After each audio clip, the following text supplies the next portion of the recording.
English. I'm glad to see all of you. And with this little exodus from the previous room. Peter Greenaway is one of the great filmmakers of our time. Here's a partial list of his films: The Draftman's Contract, A Z and Two Noughts, The Belly of an Architect, Drowning in Numbers, The Cook, the Thief, His Wife and Her Lover, Prospero's Books, The Baby of Macon, The Pillow Book, and 8.5 Women, Night Watching, and Rembrandt's J'accuse.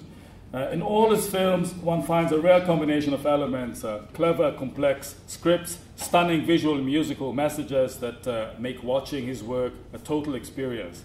That such a complex works became popular is a miracle. Cinema has become a resting place for the mind, a place where one is free from work. Greenaway's films demand work. They challenge and stun the spectators. To enjoy them fully, one has to think hard. In a world where intellectual numbness has become the norm, this in itself is laudable. But it is not just films that Greenaway makes. He is a painter, a creator of installations, a writer, an experimenter, an educator. He plays with ideas, with images, with expectations, with definitions. I cannot but envy his free spirit, his willingness to take risks, his acerbic sense of humor. We invited him to our workshop to enlighten and challenge us. We historians take pride in not being the slaves of grand theories, like some of our neighbors in the science de l'homme. But the past, with which Greenaway often plays, can be as tyrannical as great theory. We are limited by our sources, by our footnotes, by the recurring patterns of past events, by the implicit explanatory theories that we adopt unwittingly. Greenaway is a man known for his cultural ability. We have agreed on certain elements in his talk, but quite frankly, I don't know what to expect. In a few moments, we won't have to speculate. Something particularly unnatural for a historian. Let's welcome him here.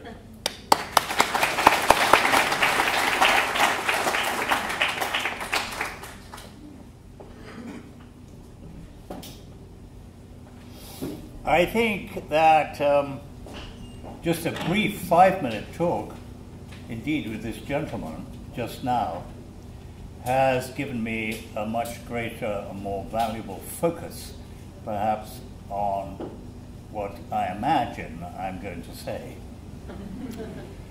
One of my great cultural heroes is Buckminster Fuller, architect, guru, who could keep an audience enthralled for 8 hours.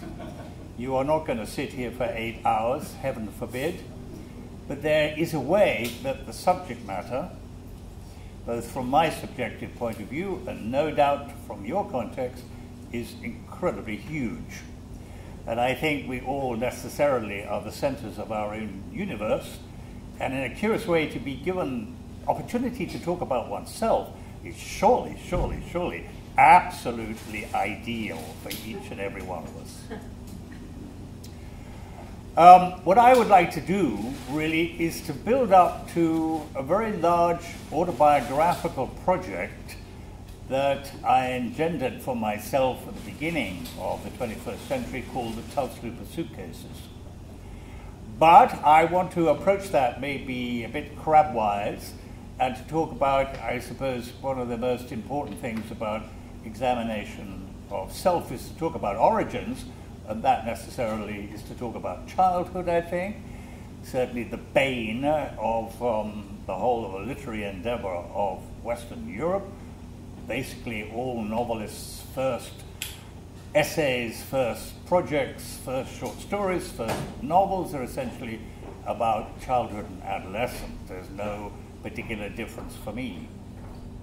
Then I want to be able to talk about probably a major subject matter for me was indeed my association, again you'll be familiar with this, with my father. Not a very harmonious situation. I imagine a lot of you would also concur with that. But it is a way that I had to overcome, I suppose, that those characteristics of that relationship. And I did it, I think, probably using cinema as a sort of therapeutic way to be able to discuss dialogues that I, in fact, never had with my father. And then after that, as a preliminary, then I want to talk to you about this huge encyclopedic production, indeed, called the Telsuper Suitcases. All right, there's some fiddling going on here, as you can see. I hope it's all to your benefit. Can you all hear very well? Yes? Yes? Do I have to do anything else? Sign language? No? Good. My language obviously predominantly has to be English, so I cannot remotely talk to you in any other language. I understand you are all, in one way or another, sort of history enthusiasts, history students. I would need perhaps to understand how that impinges on every single one of you. I suppose that maybe I should lead off with one or two provocative statements that I don't think there is anything called history. There can only be historians. And since 90% of all the history that comes our way in whatever form is basically to do with text, why is it that most historians don't seem to be interested in image? You know, Genesis tells us that God asked Adam to go out and name everything. So we have this absurd idea that in the beginning was the Word. Absolute rubbish and humbug. How could Adam possibly name anything if there wasn't something to name? So the idea of object, of vision, of our eyes to appreciate the image is far more important and would easily subsume and prioritize any ideas about notions of text. Last year at the Venice Biennale, I was so incensed by this ridiculous proposition that indeed I had an installation called "In the Beginning Was the Image," and then tried very hard to demonstrate it. It's an uphill task, isn't it? The major form of communication all over the globe is essentially the word, across all the language barriers, across all the language difficulties. And I'm so very much aware of the fact that Umberto Eco said that all translators are liars. There's a way, of course, that we do have to negotiate some idea of translation, but it's very much to do with an inexact sense, indeed, of negotiation, than any desperate attempt to be able to make a proper transliteration of one language into another. Several years ago, I made a film called The Pillar Book, which was based upon a female novelist living in Edo in Japan around about the year 1000. If you feel it's difficult to translate contemporary Japanese into contemporary modern Western languages, could you imagine how extremely difficult it would be to be able to go back 1,000 years? I've examined really, I suppose, literal translations of this female. You might know her name, Sei Shonagon, classic female, indoors, died at 25 of childbirth Japanese, and all that's associated with. The actual ability seemed to be light years away from our understanding. And then I suppose that in a curious way that all the art forms are forms of translation. My particular medium, my particular language is essentially cinema. But looking at this image we now have on the screen, it never began like that. I'm a filmmaker, I rather suspect by default. I always wanted to be a painter. I put that in the past tense. I still am a painter. I have a big exhibition in Madrid at this moment, and it continues to wander across Europe. But I've always believed there was something particularly elemental, existential about the notion of representation of the image, and ever since the tender age of 13 or 14, I always wanted, some way or another, to be associated with painting. Maybe in an academic way, I would talk about it, I would not practice it, but that became very insufficient for me. If I really seriously wanted to be able to concern myself with representation, with notions of painting and drawing, then I really felt I ought to have some very, very practical considerations. And ultimately, against everything in my family background, I eventually went to art school. Let me ask you a few questions, because I always think that dialogue is much more superior to simply one person's solitary voicing opinions. You are all, I'm not quite sure really what you think a historian is. I mean, already I've made a provocative statement saying that you're probably all wasting your time because there is no such thing as history, there can only be historians. And every single one of you will know that probably the so-called great names, let's take some popular names, Julius Caesar and Winston Churchill, were outright liars. All historians write for very particular purposes. I don't think there's ever such a thing as pure history. Most of the historians we know what their vested interests were. If it wasn't for money or to please an emperor, it was out of some narcissistic desire to hear their own voice. So much so that you must surely be aware that there is a feeling that history is really only a branch of literature. I would strongly believe that, but I am English and therefore allowed to have tons of irony. And my tongue is often, of course, in my mouth. And isn't that another situation? Very, very few historians are humorists. Can you think of historians being humorists?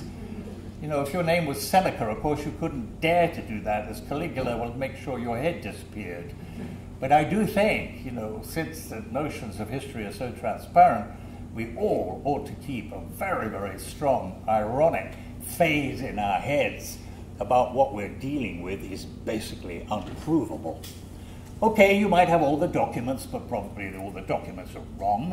I remember many, many years ago when I was a kid trying to put together my family history. And of course, a lot of the people were still alive.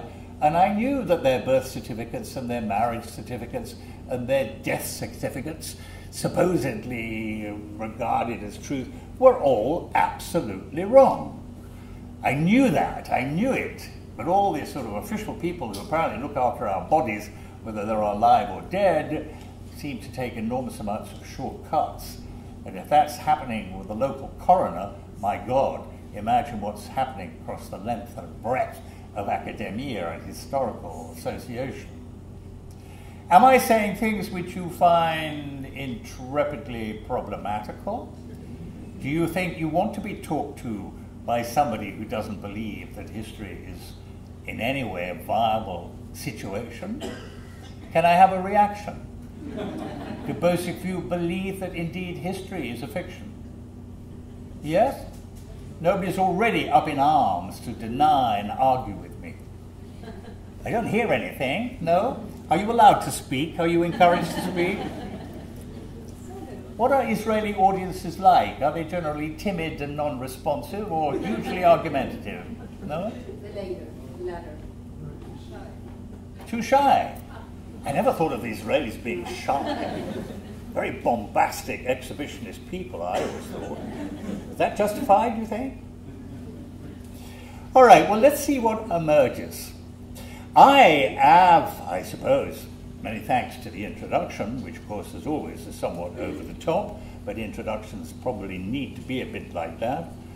There is a way that, I don't know how I should posit this. I mean, let me ask another leading question, and please don't be shy. Are there people in the audience who've actually seen any of my films? A goodly show of hands. I imagine that those would be probably the commercially available items. I rather suspect probably the most popular film I've ever made is indeed called The Cook, Verfi, His Wife and Her Lover. Have there been many people in the audience who have seen that? Yeah. Okay. I don't think by any manner of means it's my best film, but it is, I am told, very approachable, certainly as regards a number of the other movies. Let me then say that I'm not really very interested in cinema. Again, another provocative statement. I feel maybe I'm being very churlish here, but cinema, after all, supposedly was only invented in 1895 by the Lumiere brothers. I don't believe that for one moment. I think cinema was created in the early 17th century by 4 painters who began to concern themselves with problems of artificial light. Cinema is all about artificial light. And You probably know those four painters. They were all alive at the same time, though not exactly contemporary. The first one was Caravaggio, the second one was Velázquez, the third one was Rubens, and the fourth one was Rembrandt. They're all existing between 1580 and probably about 1660. Some of them were grandparents when the others were still very young, but there were at least 12 years when they were all alive at the same time. And I think their particular fascination, relevant not only to the history of painting, but to ideas about cinema, is they were the first people to paint artificial light. Of course, there are painters who are painting before, I suppose, the year 1600, about notions, should we say, of candlelight, firelight, and so on, but they're few and far between. Relative to basically the human condition before about 1600, that everybody went to sleep when the sun went down and didn't start work again until the sun came up. Impossible to, I suppose, what's that phrase, to burn the candle at both ends, because candles were atrociously expensive. And the only people who could afford them were certainly in the West, would be the church and probably the upper aristocracy. But just think how many bees are necessary to make one candle. So very, very few people could actually afford to be able to work at all in any circumstances by artificial light. But suddenly there was a new technology in Western Germany, centering in Bremen, that candles started to be made of animal fats, which was 1,000 times more cheap. And then gradually the middle bourgeoisie and even maybe some members of the proletariat were able to be able to afford these candles made of tallow, animal fats.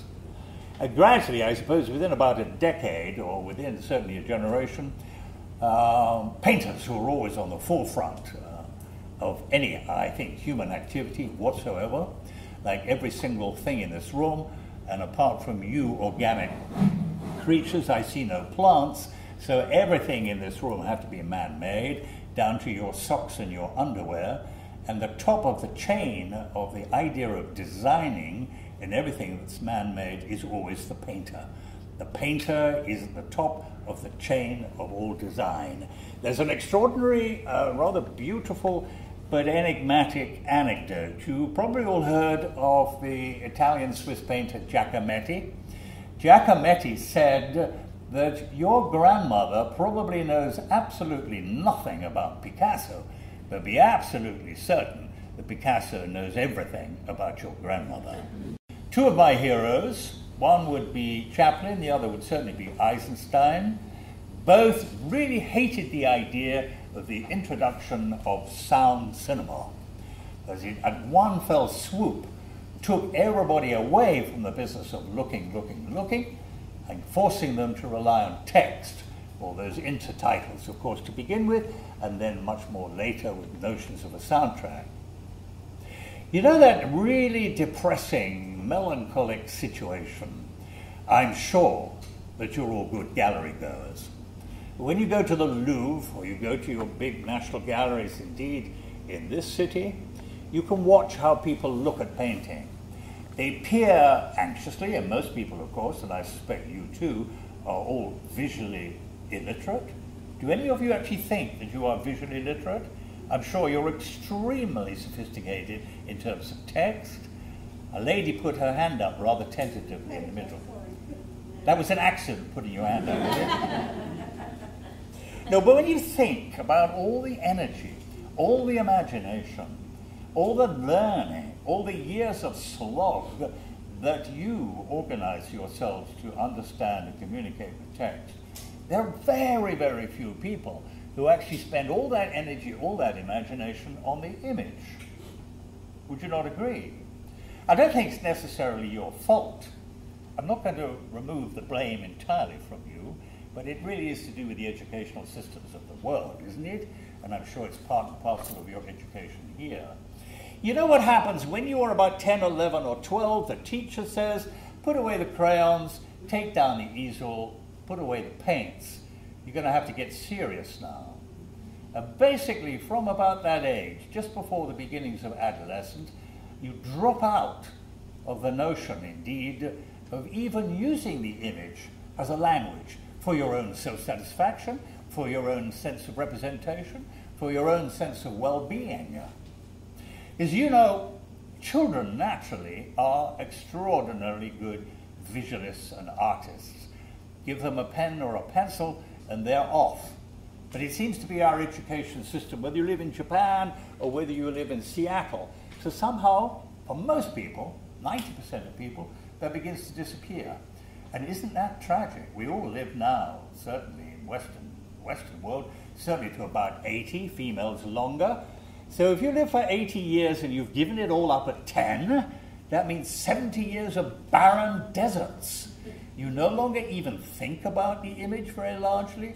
You certainly don't make it part and parcel of your life, and you don't engage in it either as a material possibility, either as a spectator or indeed as a creator. Great, great tragedy. I wanted once upon a time to be the cultural minister of the UOK, and I was determined to be able to reset education, to make it at least be 50% of human experience, and still probably a miserable, 10%. I'm not so sure this will change. I've got to convince people, and I know there are a lot of other people who, of course, belong in the same sort of boat as me, but it'll be an incredibly uphill task. So what have I said already? Let me just try and encapsulate that. You can see my enormous amount of enthusiasm for the image. You think that I think now that most people are visually illiterate. I still like that lady to be able to support her argument, even though she only too tentatively put up a finger. Are you telling me the truth now? Are you trying to be like Trump and denying, are you? No? I totally agree with you. Good. All right. At least one person in the audience will agree with me. So, at the tender age of 12 or 13, living in a household where there were no paintings on the wall and comparatively few books, I will support one particular activity that came from my family, that they were certainly not, I suppose, members of the proletariat, not particularly well endowed with education. Probably most of them left school certainly at 16, but they did have an extraordinary observational knowledge of the natural world. My father was an ornithologist, but don't think of him as an academic. He probably wouldn't have known the Latin name of any bird, but he, rather like I could up to the age of 5, could recognize any European bird by its sound alone. He set up, with a number of more perhaps educated ornithologists, a whole series of bird reservoirs around Northern Europe. That's one of the reasons why I got to know Holland so well. Holland is the ideal place to watch birds. It's on the Atlantic seaboard, and it's very flat, and most of it, of course, maybe I exaggerate a little, let's say 2/3 of it is water, either fresh water or seawater, and it's an absolute haven for migrating birds that come swelling up from North Africa and the Mediterranean in the spring and all go back again in the autumn. My father used to drag me, and I have a brother younger than me, to the marshes of North Holland to simply watch birds. I have memories, not all of them unpleasant, of being freezing cold with a pair of binoculars stuck to my eyes, wearing a pair of his cast-off gaiters, which came up onto my armpits, wading around in mud and seawater. But it did rub off, didn't it? It's rather strange that, however antagonistic or unsympathetic we are to the circumstances of our parents, I have 4 children, and the 2 eldest absolutely hated being dragged around museums in London on a Sunday afternoon and simply wanted to be at home. But one's now a sculptor and the other's now a jeweler. Not in any way pressurizing, but just the circumstances of a background does, in a sense, inevitably wear off. I have 2 much younger children now, and it's far too soon, but I can see probably, unfortunately, one wants to become a filmmaker. I'm trying very hard to discredit that notion. So, the idea then, the primacy of the image, was related, I suppose, to this extraordinary knowledge that my father, my grandfather, my great-grandfather. As I said, my father was an ornithologist, my grandfather was a rose grower, and my great-grandfather used to look after a forest in East London. So they knew, you know, by sniffing the air and by looking at the berries in September and seeing how high the birds nested in the trees, an awful lot about natural history. But I always had this great problem about its ephemerality. Nothing ever stayed still. Everything was constantly on the move, and this caused all sorts of anxieties. How old am I? How anxious? How many anxieties can you have when you're 13? But I decided somehow or other that there ought to be some permanence here, and one of the ways I could see that would be to trap it, to hold it down. I remember some of the first criticisms of my cinema were offered by the London Time Out, and a critic there said, Mr. Greenaway's films suffer, rather like butterflies suffer. They will only be collected and stuck with a pin and fixed down, which somehow makes their reality or their unreality somehow unprepossessing. I have to say that that particular gentleman eventually did become one of my producers, so we did not end up enemies. So I think then that desire to fix the natural world became, I suppose, the wellspring for me, first of all, indeed, to wish to become a painter. And then I was in inhabited London art schools in the 1960s, swinging London, the whole sort of music scene, etc. We were the first generation after the Second World War to begin to have a separate identity, not to exactly dress and behave like our parents. And so it created a culture which I like to believe, certainly at that time, was extremely wide open to all sorts of activity. Seeing my own children in later generations, that sense of freedom and opportunity seeking and a desire for the most expansive encyclopedic education you could find have since somewhat disappeared. So that's the background. And that's maybe the reason why I'm offering you a drawing on the screen here.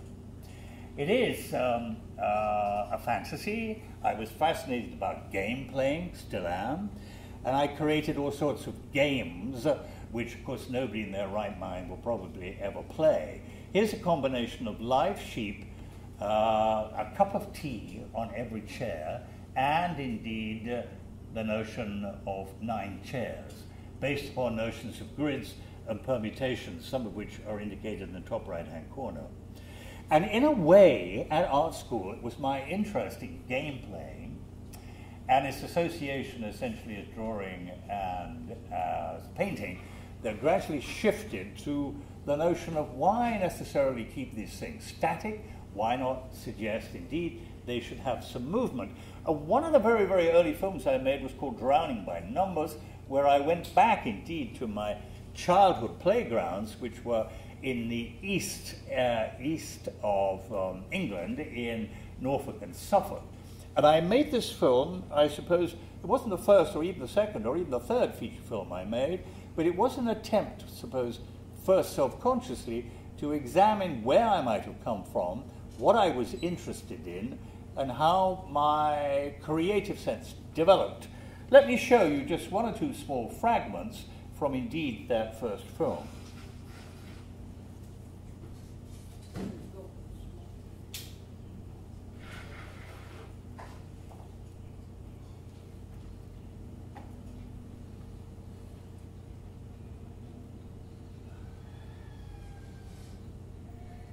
You've got to be awake, but look, here are the sheep, here are the chairs, here are the teapots.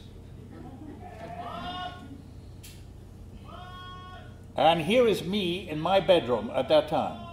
And you can see the whole room is full of encyclopedia of relevances for my childhood. Are stacked up into a castle in a draft-free space. The player can determine the dreams of the next night if he awakes before the castle collapses. Those players who wish to dream of romance build their castles with the 7 of hearts.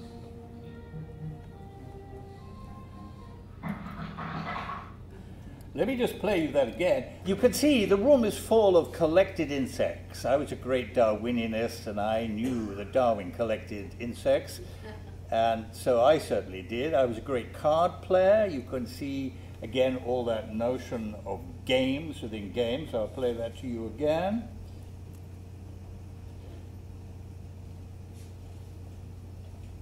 And here's the landscape, an enormous excitement about notions of landscape. Again, as I'd mentioned, I'd often traveled to Holland with my father to birdwatch, and you know the Dutch landscape, certainly in the 17th and 18th century, was probably the most superior, certainly in Europe, and the English followed the Dutch in this respect. But the Dutch had extraordinary sort of definitions of landscape, like most of their landscapes from around about 1640, about the time of Rembrandt, were all subscribing to the idea of 2/3 sky and 1/3 land. I used to like those sort of definitions because they already gave you an introduction of how to perform. Okay, I'm going to put the soundtrack up again now and continue just to make an exploration again of the fact it was the painting that stimulated the notion, indeed, of the filmmaking.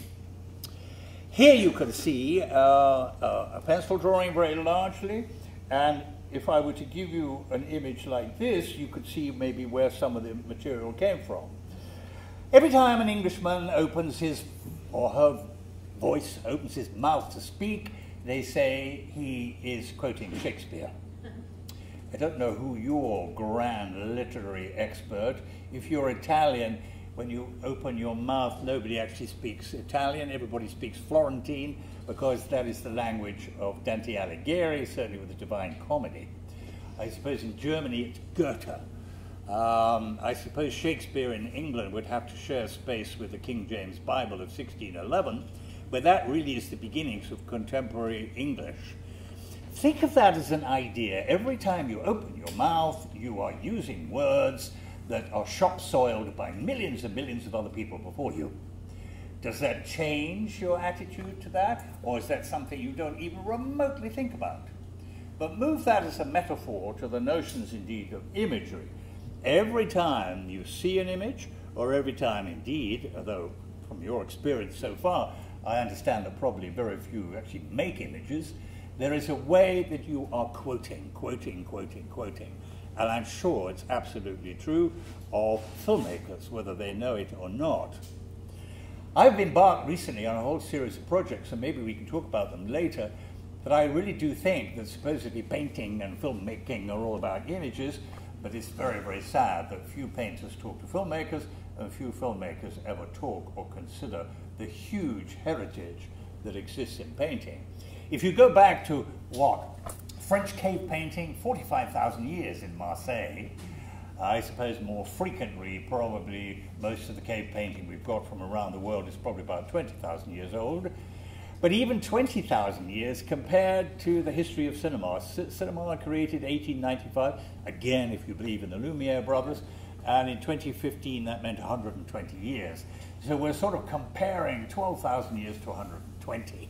So maybe it's a bit churlish to complain that basically we have essentially a text-based cinema. We certainly don't have an image-based cinema, and maybe there certainly hasn't been time enough. But when you think about that and examine that, that cannot be true. Just think about how many millions and millions and millions of films have been made in the last 120 years, and even posit that against the notion of, should we say, the public availability of painting has probably only been relevant to the general public, not to the church and not to aristocrats, of course, since about the great beginnings of Western museum going, gallery creation. National Gallery in London, I think, when did that begin? About 1859. So let's say the 1850s. The Louvre in Paris is a bit older, probably goes back to certainly, I suppose, about 1820.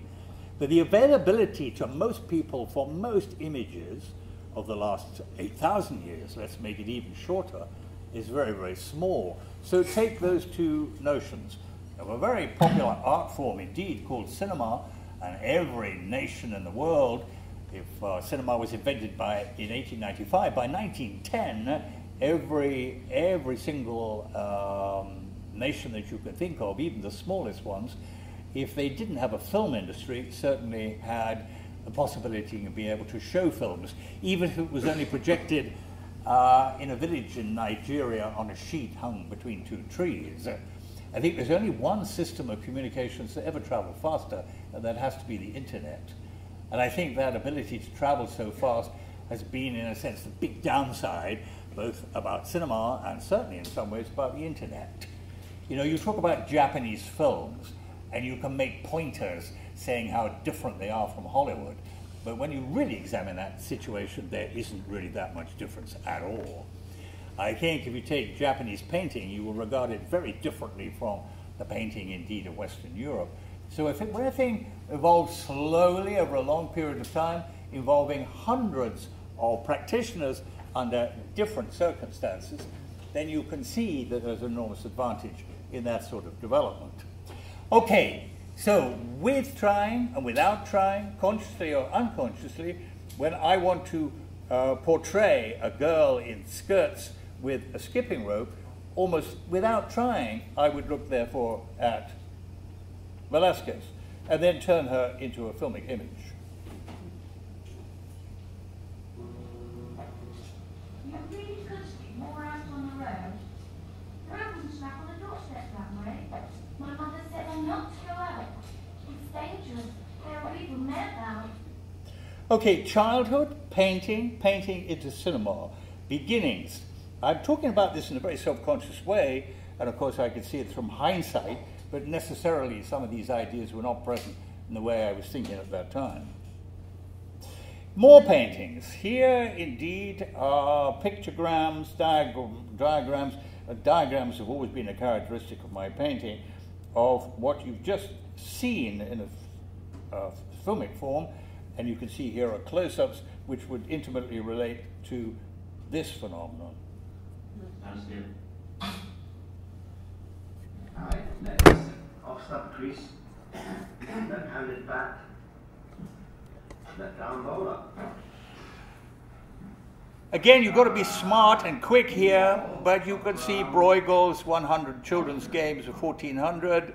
You can see all the appurtenances again, certainly not only of cricket, but of game playing. You can see W.H. Grace, who's England's most famous cricketer, in the back here. You might even recognize the actor, whose name is Bernard Hill, last seen probably in Lord of the Rings. With one eye closed before falling down the brilliant steps. Died in Bristol Municipal Bathroom and a black cross. Organizations, classification. When I finally decided that I ought to have some practical knowledge about filmmaking, I suppose there were three areas open. One was certainly the camera. Because of my experience at art schools, I thought that probably that would be something that I could take to very easily. Another would probably be the whole business of the textual origins of cinema. I would offer to you, nobody in this room has ever seen a film that didn't start life as a text. There it is again, back to text again. I think it's absolutely essential that cinema of the future should separate itself. We really must cut that umbilical cord that connects cinema to the notion of the bookshop. I really think, probably in a melancholy moment, nobody in this room has ever seen a film. All you've seen is 120 years of illustrated text, which is not the same thing at all. But such is the rather cautious way that the major film industries of the world have relied upon text. We have a text-based cinema, we don't have an image-based cinema. However many images you see, they're always a secondary adjunct. They come afterwards. Again, you can see the comparisons here, which are related perhaps to our rather constipated examination of historical sources. Here is my fascination with the Norfolk-Suffolk landscape. It's extremely flat. It's rather like Holland, and they have to have lots of water towers in order to get the water pressure to be able to be felt in your kitchen and your bathroom. And again, that would be superintended and organized by the imagination of a young Greenaway learning his way around that landscape.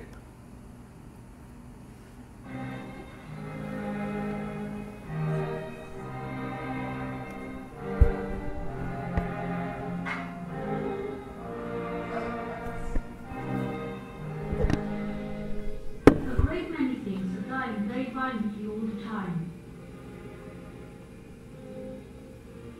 The best days for violent deaths are Tuesdays. They are the yellow paint days. Saturdays are second best, or worst. Saturdays are red paint days. The great death game is therefore a contest between red paint days and yellow paint days. So far, yellow paint days are winning by 31 corpses to 29. Whatever the colour, a violent death is always celebrated by a firework.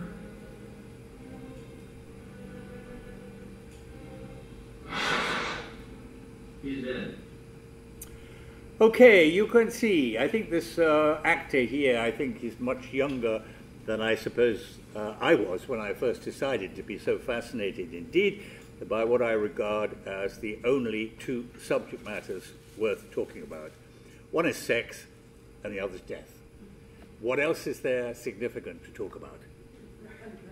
There are 7 billion people in the world, and you are part of that. There are only basically two things that I know about you, and I'm absolutely convinced I know them. First of all, two people fucked to make you, and I'm very, very sorry, but you're all going to die. Everything else is up to education, economic circumstances, notions of national identity, and very, very freewheeling. So surely, these two major subject matters, which are true about a Japanese as they are about a North American Red Indian, and although there are all sorts of differences about the way of death, and certainly about notions of birth and concepts of love, these two basic factors are really desperately important. And they are the subject of all religion. They are the subject, basically, of all culture, of all art. I would imagine that probably art is really about sex, and I'm being very dangerously simplistic here, but religion's all about death. This dichotomy, I suppose, has informed practically all of my subject matter in all of my films, and it still continues. We've just made a film about the great film director, Russian-Soviet Eisenstein, and it was certainly his preoccupations. But you have only got to scratch the surface, indeed, of any system, any schema, any notion of a template, and I'm sure sooner or later you're going to come back to these particular situations. And here, at this time, this film was probably made at the beginning of the 1980s, and I was not particularly self-consciously aware of such things, but indeed, this is the beginnings. So, creating an examination of my schoolboy self, already there are intimations, indeed, of what's going to fascinate me and continue to excite me for the rest, indeed, of my career, and I was 75 last week. Going back, I mentioned the fact that the interest that my father had in natural landscape was very much focused on the notion of birds. I was the eldest son, thinking of eatable problems, etc. He came back from the war, I think, quite late in 1946, and he already found a 3-year-old young boy totally vying for his wife, my mother's, attention. And I think that that was a stamp that continued, in a sense, for the rest of my career, my life, and indeed my brother's life. And of course, all these men returning from the Second World War soon made their wives pregnant again, and I soon had a brother, and inevitably the associations and attractions. And I think really in a peculiar way I'm quoting my mother about this. These insights would never have been alive to me until much, much later. The inevitable eatable problems would exist between myself and my brother, and the possibilities of dialogue between myself and my father were extraordinarily thin on the ground. But, like I said before, with my own children picking up my interests without necessarily being very self-conscious about it, I also, of course, was interested in birds, but I didn't want to particularly, as it were, follow completely in my father's footsteps. So if my father was interested in birds, I was going to be interested in something associated with, which was essentially what those birds ate. But I'm thinking of insectivorous birds. So if he collected birds, I collected insects. There's a whole series of paintings and drawings at that time which are relative indeed to ornithological subject matter. And I began to make very short films. I'm talking now about the 1960s. This film is called A Walk Through H, which in a sense is the beginnings of a sort of understanding who I thought my father was. The music here is by a reputed English composer called Michael Nyman.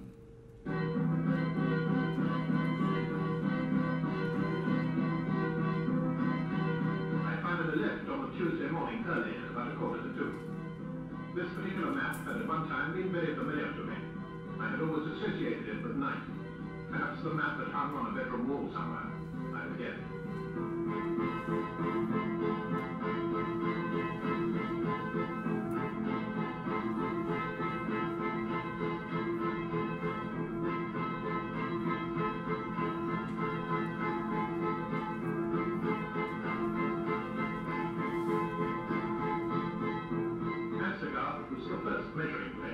Once past it, it was impossible to go back.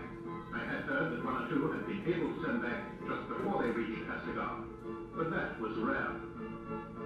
The second city was Lucas. This was one of the catalogue drawings. I bought a lot of them surreptitiously and kept them in a suitcase. The paper was poor stuff. Asgard. It was in two parts, both of them silent. I remember this man came with a letter accusing me of stealing eggs. I had never understood the relationship of the map to the accusation. I still don't, but I'm grateful for the map.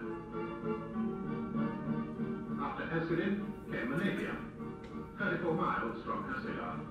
The road was very clearly marked, very red.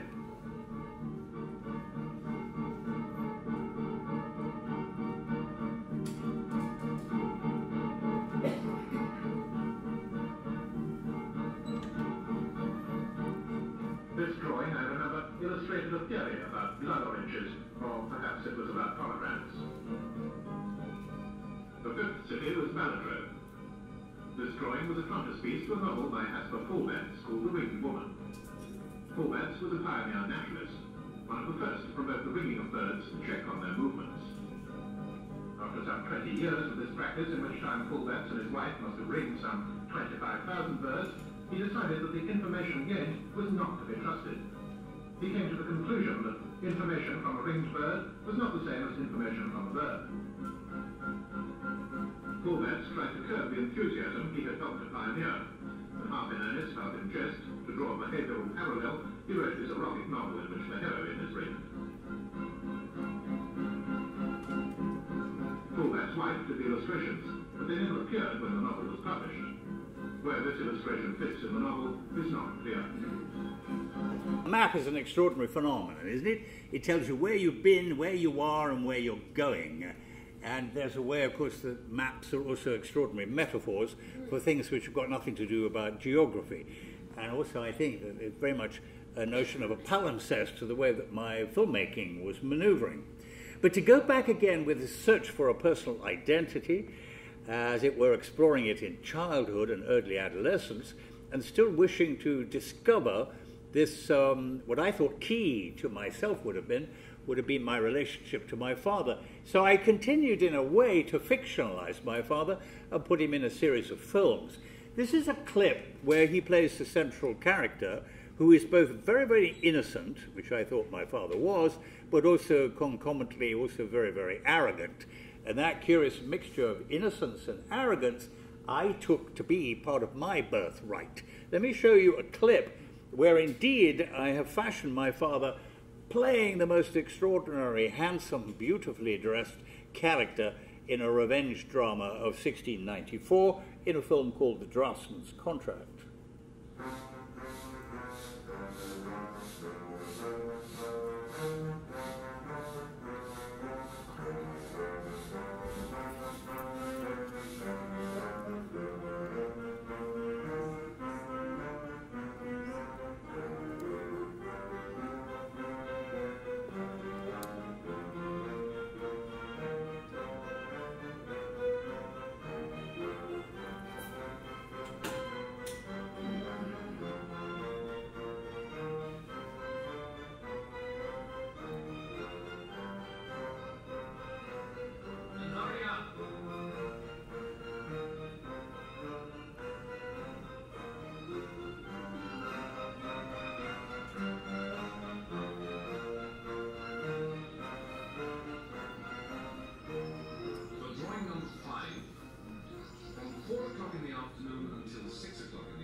will be kept clear of all members of the household staff and farm servants. Such animals as are presently grazing in the fields will be permitted to continue to do so.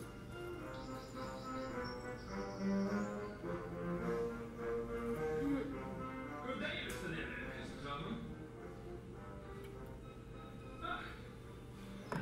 I see you have selected a fine view for my son to inherit.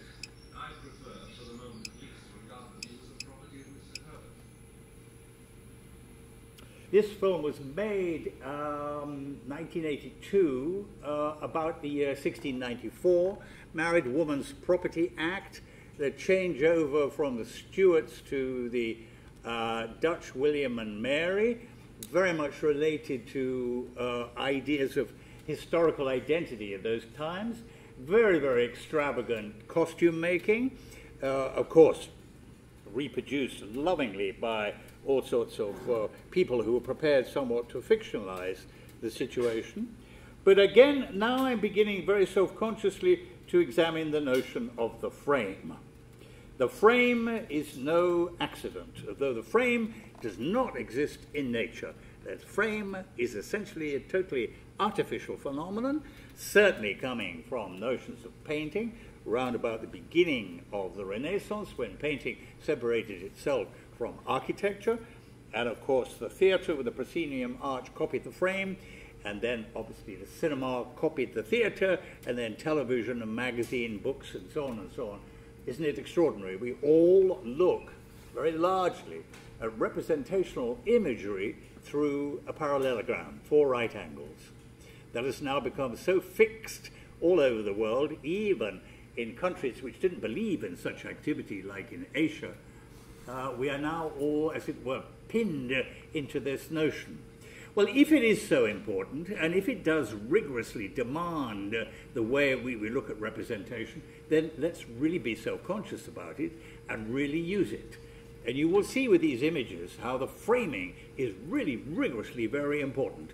I want to be able to tell you, look at the frame. The frame is artificial. You will not, your eyes, I don't see you in a frame and you don't see me in a frame. We see, again, one another in a very, very organic shape, and of course that's always moving. All of us have gyroscopic heads and our eyes never stop. So the notion of anything static being a frame is totally, totally artificial. To the profound artificialities about cinema, it's all in a frame, and let me repeat, there's no such thing as a frame in nature, and also it has this notion of a staticness, which again is absolutely impossible with our human anatomy. Let me just show you this image again. Look at the frame and realize that the draftsman, who again is a representation, if you like, of my father, is looking at the world through a frame. Historically, these frames really existed. Leonardo da Vinci certainly used one. All manner of Baroque artists certainly used one, and they were in use in English landscape painting round about 1650. Frames within frames. Look where the draftsman comes from. He's within a frame. The bridge is making a frame.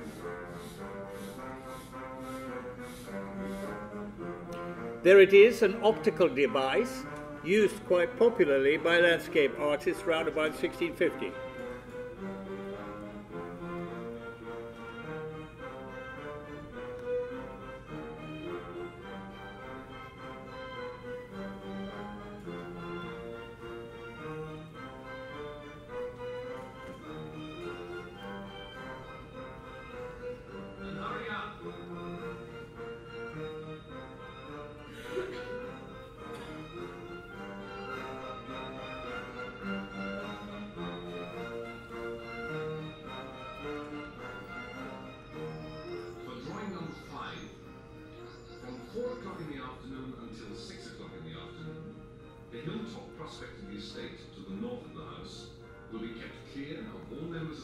Staff and farm servants. Such animals as are presently grazing the fields will be permitted to continue to do so. And here again, very much part of the discipline of the draftsman is this determination to work within a set procedure. Remember, I told you about this fascination. fascination I had with the Dutch definition of landscape, which had to be 2/3 sky, 1/3 land. Again, this notion of participating, segmenting, organizing the picture space in terms of, if you like, equations, precepts, notions, again, of the understanding of space is relative very much to the disciplines that I would like to use when making films. A lot of my films, it has been noticed, really are basically catalogues. They're catalogues of a situation, of variations on a theme. Again, I suppose if you think of those of you who might have seen The Cook, Thief, His Wife and the Lover, it's really based upon 8 sets of meals in one, in a restaurant. So menu 1, menu 2, menu 3, menu 4. I made a film called Z and Two Noughts, which was based upon the 8 general, I suppose, Darwinian evolutionary periods. I made a film about the Pillar Book, the Japanese film I mentioned, which again was related to systems of numbering. I made a film called Drowning by Numbers. It essentially was a film where you could tick off the numbers from 1 to 100. It was deliberately organized to make you very self-conscious of time passing, so you knew when the number 50 came up on the screen, you were exactly halfway through the film. It was a godsend to some people who didn't like the film at all, but realized when you got to 50, there were only 50 more to come. There was I suppose, quite sort of ironic thing with the numbers on the frame. They weren't written, as it were, on the surface of the frame. They were embedded either in its dialogue or in its soundtrack or in some significant artifact on the screen, so much so that we were actually painting numbers on the back of insects. So you had to watch very, very carefully. People were very keen to say, you missed out number 31. Oh, you missed out 87. No, look carefully. When you watch a Greenaway film, you really have to watch very, very carefully. I will tell you how this became so obsessional that in a sense it often created notions of incomprehensibility. But enough of that, we'll talk about that again. Continuing then still to examine the notion of self in my definition of my relationship to my father, we made a film called The Belly of an Architect, which was very much indeed about Roman architecture, and the structure there were the 8 periods of classical architecture which are present even now when you go to Rome, going all the way from the early days of the Republic right up until fascism. Take a look at this.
Figs if I were you, lady.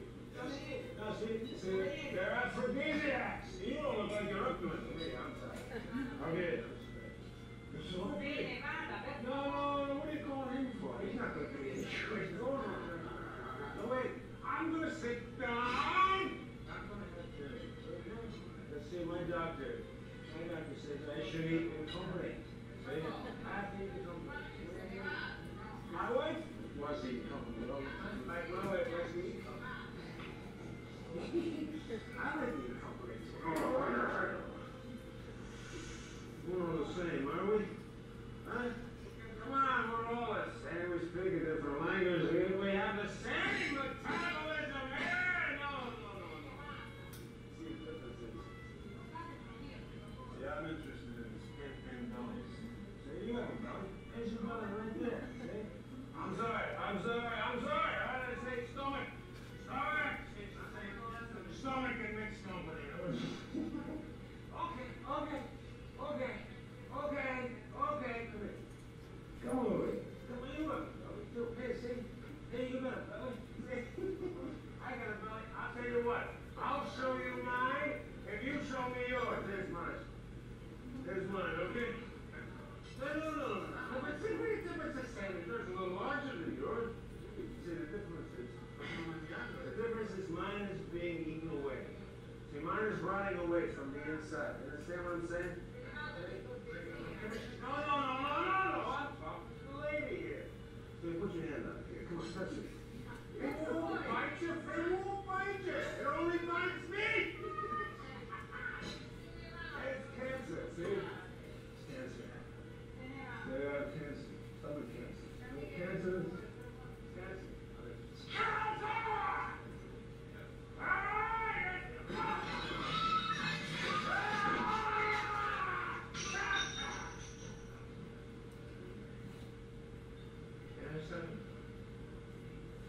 Jesus Christ himself would have died of stomach cancer. If you people hadn't crucified him first! That's right!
Okay, one more essay, I suppose, in filmic terms of trying to create some self-identity vis-a-vis my relationship with my father was indeed in the film The Cook, the Thief, His Wife and Her Lover.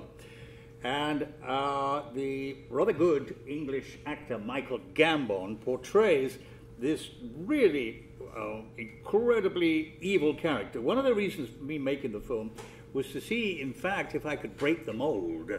You know, always the really evil character is the one that really, really fascinates us. And that classic Milton Paradise Lost phenomenon, the most exciting character in Milton's Paradise Lost, of course, is Satan. We are deeply, deeply intrigued and relish the evilness. I don't know, Dan even say that, but certain contemporary presidents might attract us in the same way. There is a way, though, that the film develops, it's very much about cannibalism, but cannibalism as a metaphor that becomes real on the grounds that our materialism is so considerable that when we have finally eaten up everything in the world, we will literally end up eating ourselves. So there was a way that parts of my father's attitude, indeed, to himself, to me, to civilization, the world, could be wrapped up in a certain sort of innocent, arrogant, I've used those two words already, which I was beginning to think was also part of my particular character. Take a look at the personification then of a rather downside, last-ditch attempt to rid myself, I suppose, of the melancholy relationship that I had with my father. Stranger, special invitations, which I might say could have gone to a better printer. Like the bang on the door, like an outcome. Whoa. Georgina Duck. What brings you here, you bitch? I'm very surprised you're so gracefully show your face here, you slut. Where have you been, Georgina? Albert has been frantic. Shut up, Grace. Find me a drink. At the anniversary. I'll bloody kill you for what you did to me. Oh, I wish you'd find that easy. And don't think I'm taking you back on a you pay, you slut. Your bottom's going to be very, very sore for weeks. No more books for you, girl. You're staying in under lock and key. There'll be no more books or print sniffing for you, girl. Happy anniversary, Albert. What are you talking about, happy anniversary? It's not my birthday. No, that's true, but it's an anniversary that I shall always celebrate, even if you won't. And you won't. What are you talking about? Where is it? Well, they'll be here presently. Look, Georgina. It's all over now. Look, Grace, look, just go and look out of the window or something. Oh. It's all butter about it. Look, Georgina, when the others arrive. Where are they? It says 9 o'clock on the invitation. Where are they going to sit? They'll be here presently. Georgina, you really like it, did you? You know, I reckon you like a bloody bookkeeper ain't no bother. Look, I tell you what. I'll try, but we'll forget it. And come on, tell you the truth, Georgie. I've been looking at some more. Since it is your anniversary, What bloody anniversary? I brought you a present. I don't need presents. It's me who gives you presents. You've always known that. Besides, you've never had the money to give me a present. And Richard has cooked it. Under my instructions.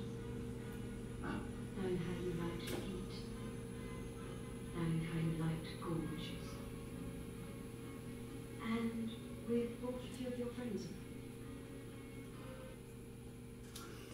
Okay, for those people who haven't seen the film, I'm going to really spoil it to you now because I'm going to show you the ending, which brings together, indeed, all these ideas of notions of, I suppose, retribution ideas, which will be relative certainly to a whole series of Christian ideas, along with all the other preoccupations that have been concerning myself.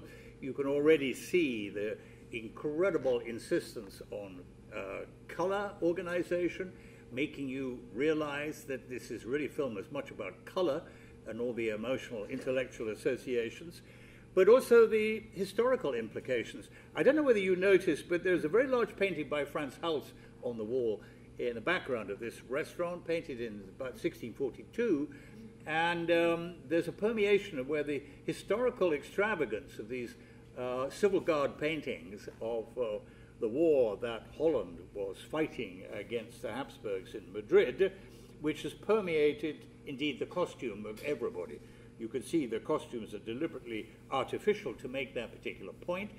The costumes were created by Jean-Paul Gaultier, and it was he who was suggested should indeed look at the paintings of Franz Hals and take a sense of continuity of that, because one of the fascinations I have is not to make films, as it were, date specific, but also to indicate the continuity of history both before and afterwards.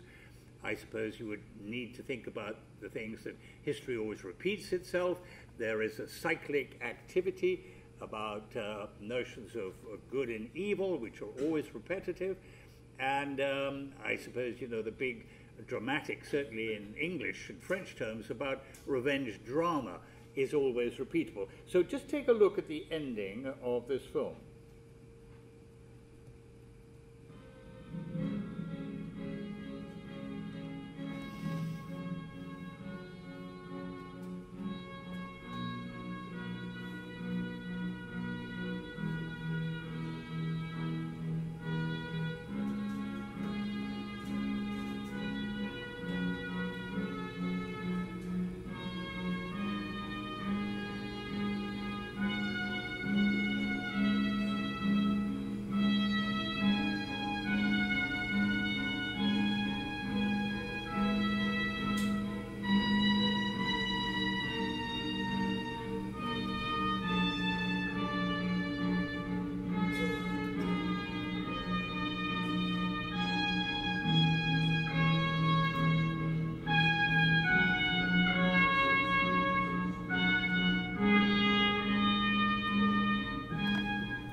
What's going on?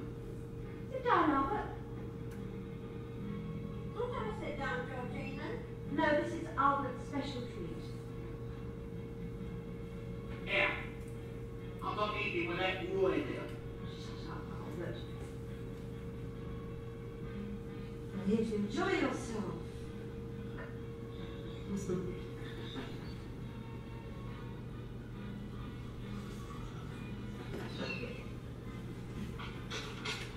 Okay.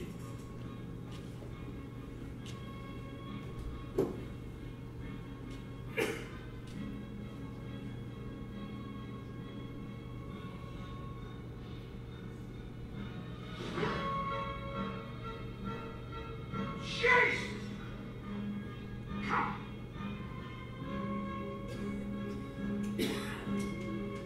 That's not God, Albert. It's Michael. My lover. You vowed you would kill him. And you did. And you vowed you would eat him. Now eat him. What's the matter, Albert? You have your knife and fork. You do know how to use them. Or have all those carefully learnt table manners gone to waste?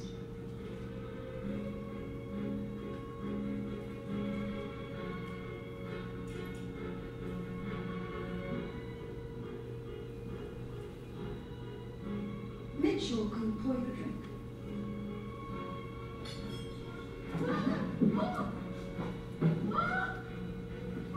Your waiter has opted out. Grace will pour for you.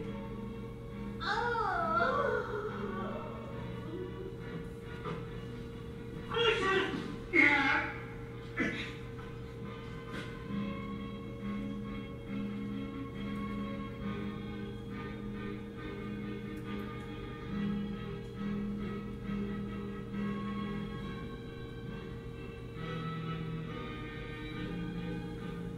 Eat, Albert. Roy, pour Albert a drink.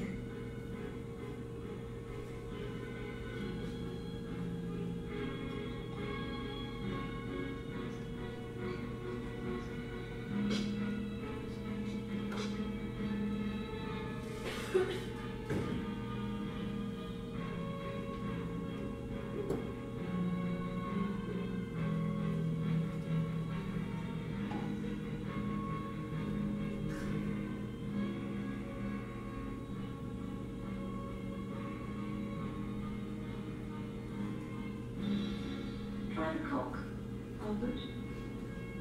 It's a delicacy. And you know where it's been.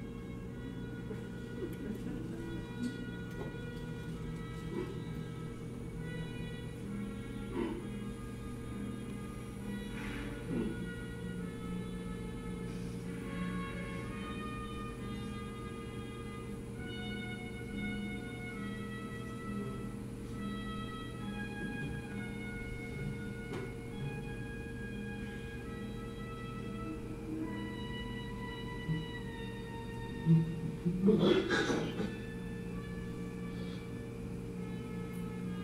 on, Albert. Eat.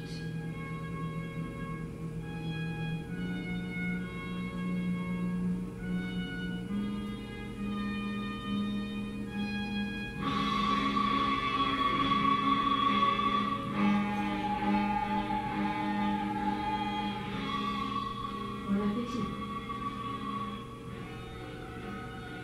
It's French.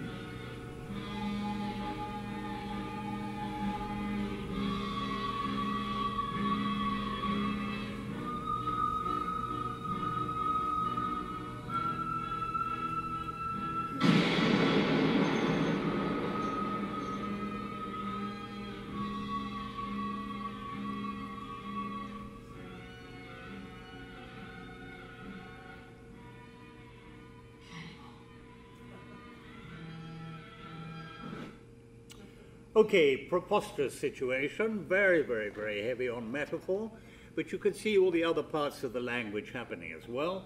The symmetry, the framing, the color coding, the use of the relationship of the dialogue to the music, etc. Very, very self-conscious. I always enjoy cinema which has that sense of self-consciousness, and if I can make it personal, related again to the notion of self. When you watch a Greenaway film, I want you to be very aware that you are watching a Greenaway film.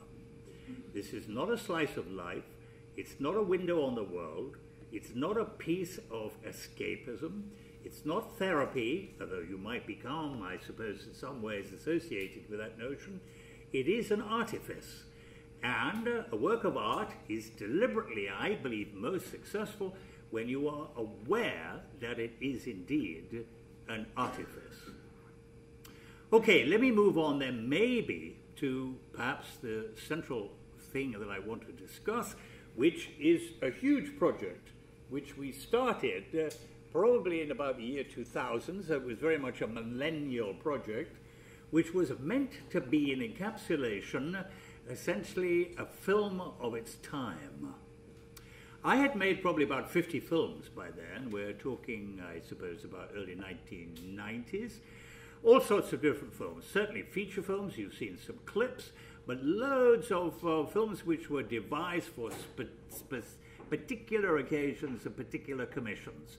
Galleries, installations, certainly a lot of documentaries and a lot of experimental films.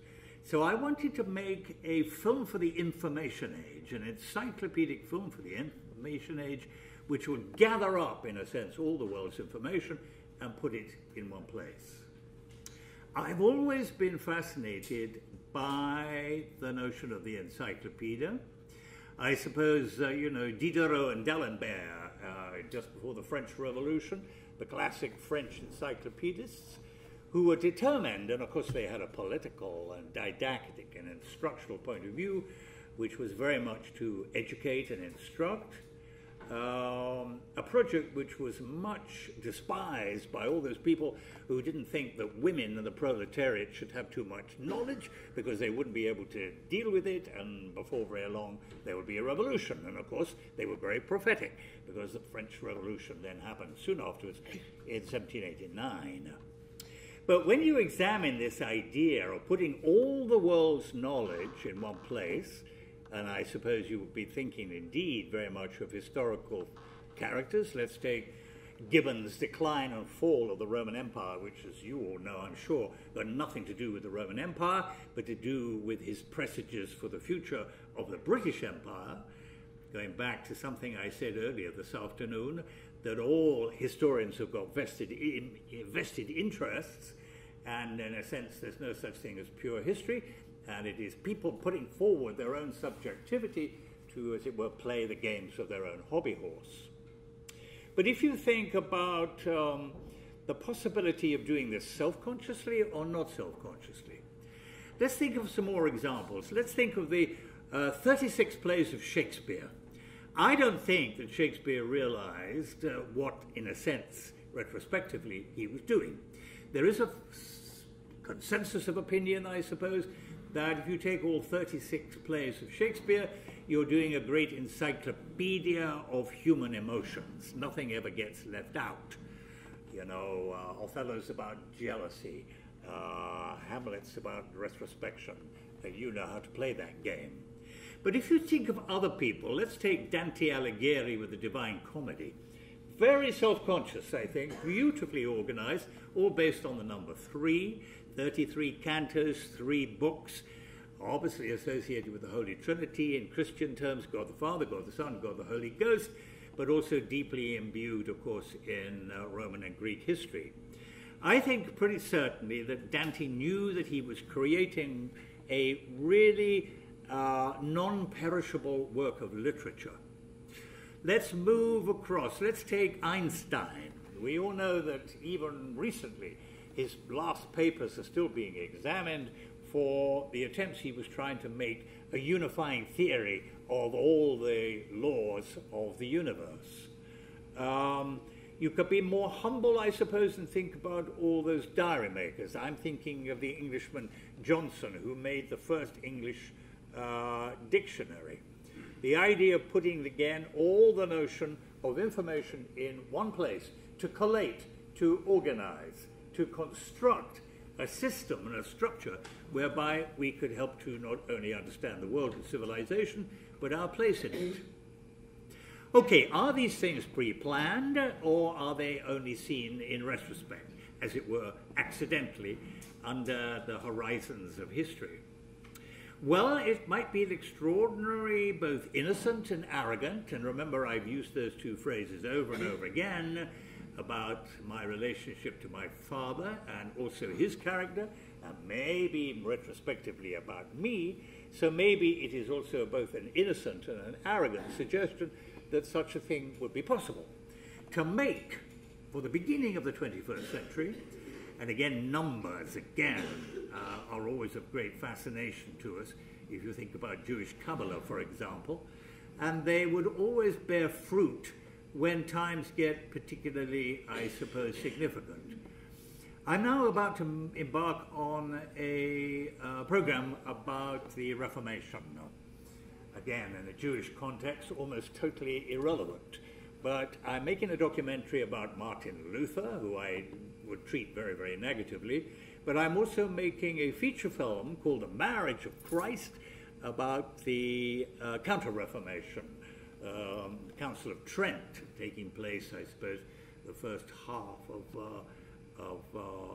right up till, well, certainly Peace of Westphalia in 1648.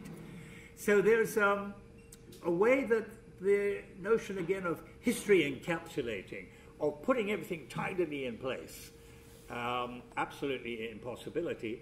But I think because there are so many examples of people trying to do that, and isn't a great work of art, isn't Beethoven's Fifth, isn't Zola's, well, let's take Flaubert, Madame Bovary, for example.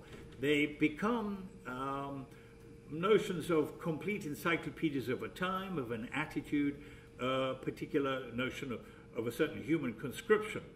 So, I wanted to make a project which said everything about contemporary technology in terms of filmic activity, certainly everything coming out of Silicon Valley, and to make a project for the digital age.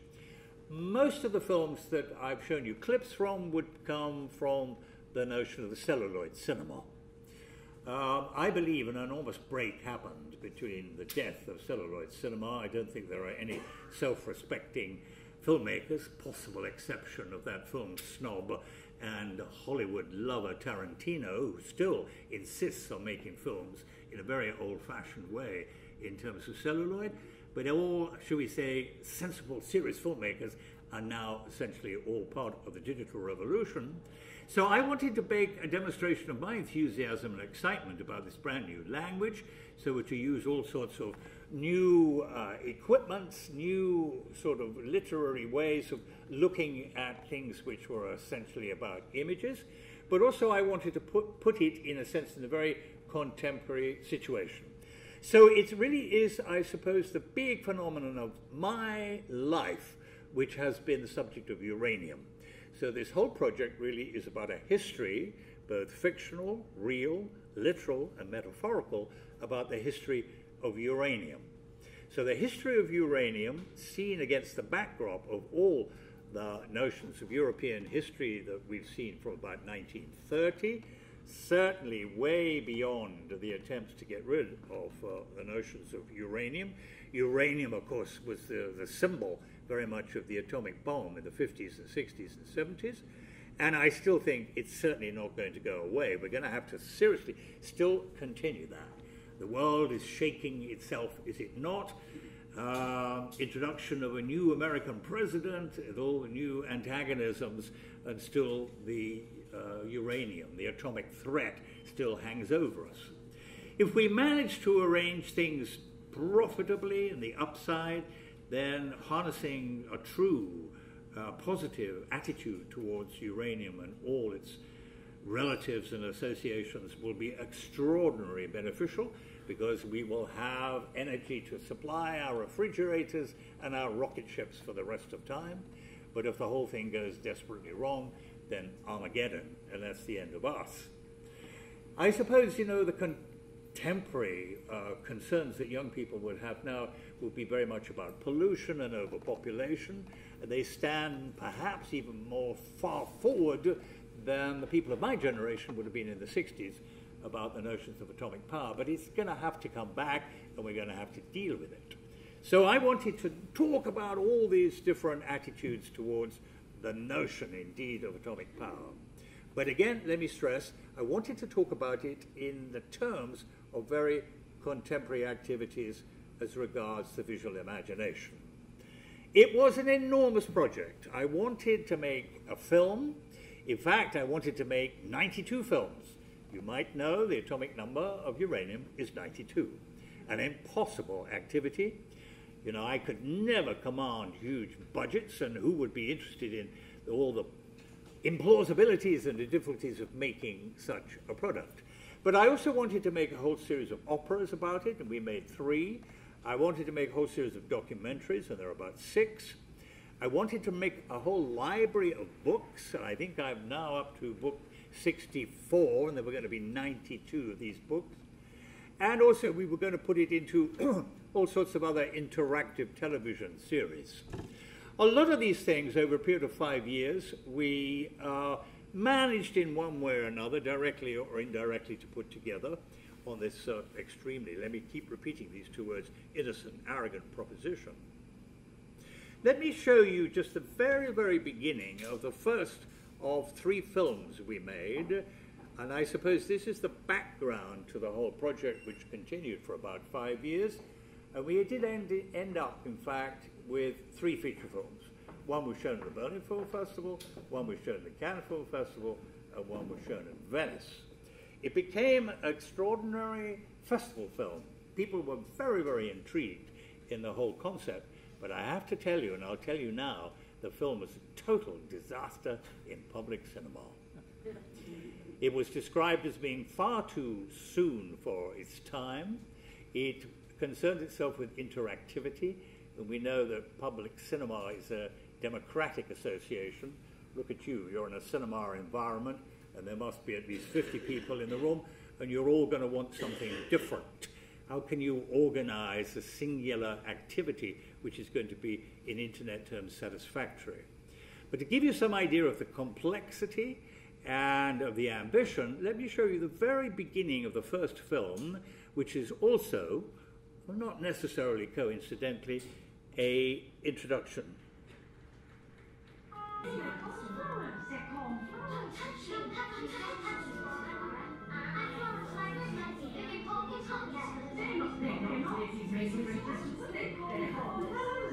I've seen you just pooping and snooping, just pooping and snooping, Mr. Looper. Mr. Looper. Mr. Looper.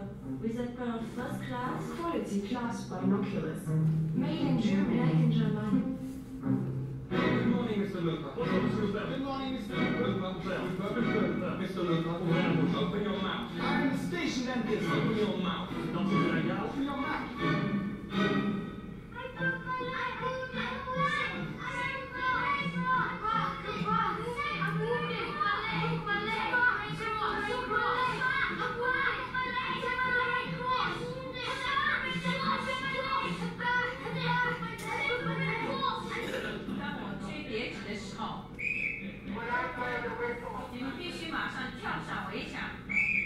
must run and climb the barrier.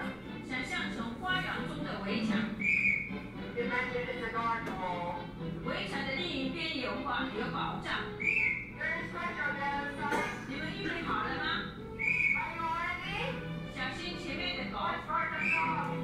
1、2、3，跳！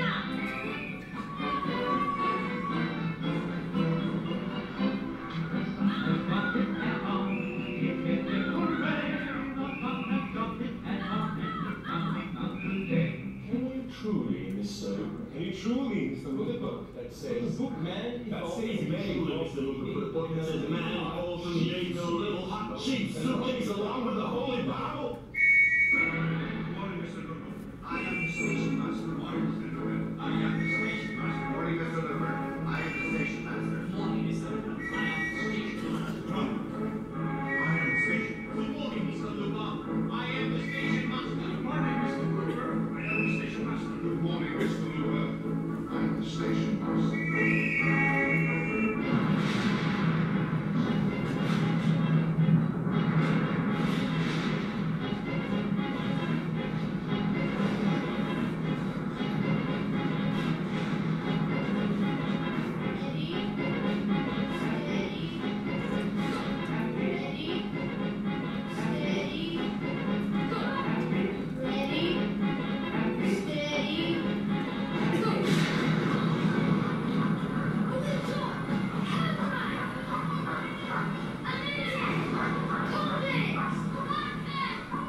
If we wanted to see the Tolstoy story as fiction, it could be told as an episodic narrative of a man in his prison. The story starts in 1921 when Luther was 10, and perhaps it is still not finished. Luther was last seen and heard of, we believe, in 1989. If he were to be alive now, he would be 92.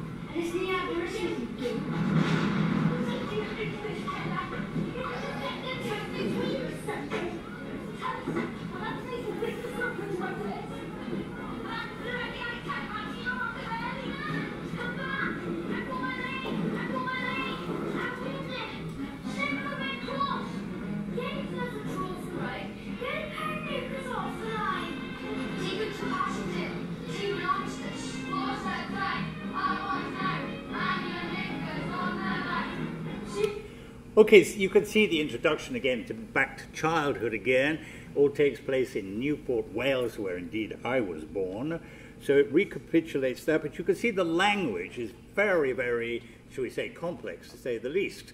I was anticipating, I suppose, the notion of interactive cinema, where you, the audience, could stop and rewind and run things slowly. There are all sorts of devices, like every character, and there are 92 characters in the film, is played by 92 different people. I was fascinated, if you take classic cinema, think of all the people who played Napoleon, think of all the people who played Hitler.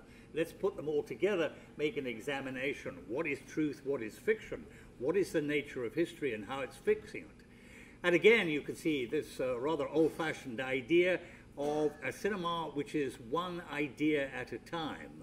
You certainly, as human beings, don't operate like that. When you walk down the street, the sense of imagery, the combination of your memory, the imagination, and the circumstances of your walk are all having a really intense association with you as a person. I was ambitiously trying to make that work in terms of cinema. Whether your discipline's fascinations and interests are associated with mine, but I think you can see that the things that I've certainly discussed and talked about in terms of what some people have regarded as the seventh art form. I don't believe that cinema deserves to be called that. Either, as I suggested in the beginning, it's far too young, we have a long way to go, but I also think it's already over. I think cinema is now dead. Godard has been saying this for at least 30 years. Even Mr. Tarantino has been saying it. I think he said it at the last Cannes Film Festival. You know, let me ask you two quick questions to round up. Is there anybody in the room who still looks at silent cinema? There were 34 years of silent cinema, and it's hardly ever looked at.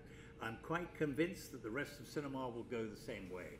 And do you think, and I'm sure most of you watch your films on a thing like this, and you probably watch them when you're on your own, in your bed, in your office, or in your front room. Gone seem to be the days when large numbers of people all saw the same thing at the same time on screens which are bigger and louder than you are. Indications to me, though I don't think we ought to be unhappy about it, that cinema is very rapidly on the way out. And if you come to my second lecture, which I hope to give in about 2 hours' time, I want to offer various ways, maybe we can, as it were, associate with the title of that lecture, which is "The Cinema is Dead, Long Live the Cinema." Thank you.